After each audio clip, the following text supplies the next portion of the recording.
മലയാള സിനിമയിലെ പൊതുവായ ശീലങ്ങളിൽ നിന്ന് വേറിട്ട് നടക്കുകയാണ് ഡൊമിനിക് അരുൺ സംവിധാനം ചെയ്ത ലോക ചാപ്റ്റർ 1 ചന്ദ്ര.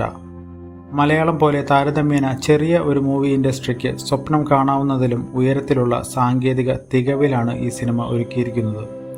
മലയാള സിനിമയുടെ ചരിത്രത്തിലാദ്യമായി ഒരു നായിക കേന്ദ്ര കഥാപാത്രമാകുന്ന ബിഗ് ബജറ്റ് ചിത്രം. സ്വന്തമായൊരു സിനിമാറ്റിക് യൂണിവേഴ്സ് ലോകയ്ക്ക് ചാർത്തിക്കൊടുക്കാൻ വിശേഷണങ്ങൾ മതിയാകുന്നില്ല. മലയാള സിനിമയ്ക്ക് സാധ്യതകളുടെ വലിയ വാതായനങ്ങൾ തുറന്നിടുകയാണ് ലോക. കണ്ടിറങ്ങുന്ന ഓരോ പ്രേക്ഷകനും മലയാളി എന്ന നിലയിൽ അഭിമാനിക്കാൻ സാധിക്കുന്ന ഒരു സിനിമ. മലയാളത്തിലെ അടുത്ത കാലത്തെ ഏറ്റവും മികച്ച സിനിമാറ്റിക് അനുഭവം എന്ന് ഒറ്റവാക്കിൽ നമുക്ക് പറയാം. ദുൽഖർ സൽമാൻ നിർമ്മാതാവായ ചിത്രത്തിൻ്റെ മാർക്കറ്റിംഗ് സ്ട്രാറ്റജീസ് തികച്ചും വ്യത്യസ്തമായിരുന്നു. മറ്റു മലയാളം ബിഗ് ബജറ്റ് സിനിമകൾ പ്രീ പ്രൊഡക്ഷൻ കാലയളവിൽ നൽകാറുള്ള ഹൈപ്പ് പോലും ലോകയ്ക്ക് ഉണ്ടായിരുന്നില്ല. ട്രെയിലർ പുറത്തു വന്നപ്പോഴാണ് ഇങ്ങനെയൊരു സിനിമ അണിയറയിൽ ഒരുങ്ങുന്നുണ്ടെന്ന് പ്രേക്ഷകരിൽ പലരും അറിയുന്നത് തന്നെ. അതുതന്നെയായിരുന്നു സിനിമയുടെ സെല്ലിംഗ് പോയിന്റ്.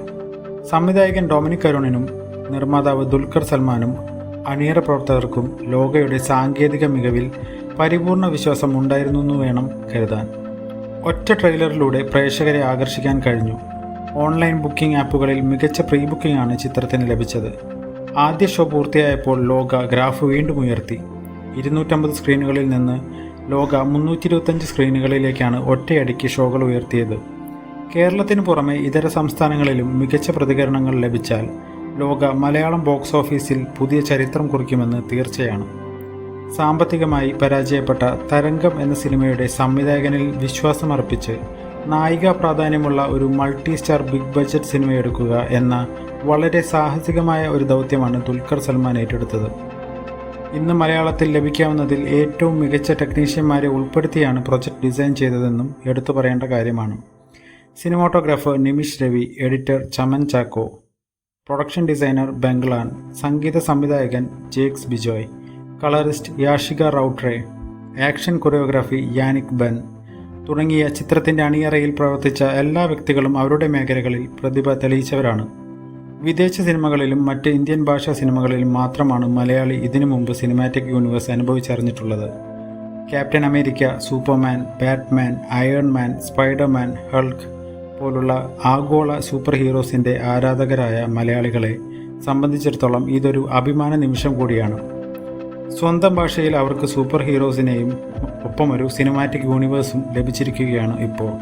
സൂപ്പർ ഹീറോ യോണർ മലയാളത്തിൽ ഇപ്പോഴും അധികമാരും പരീക്ഷിക്കാത്ത ഒരു മേഖലയാണ്.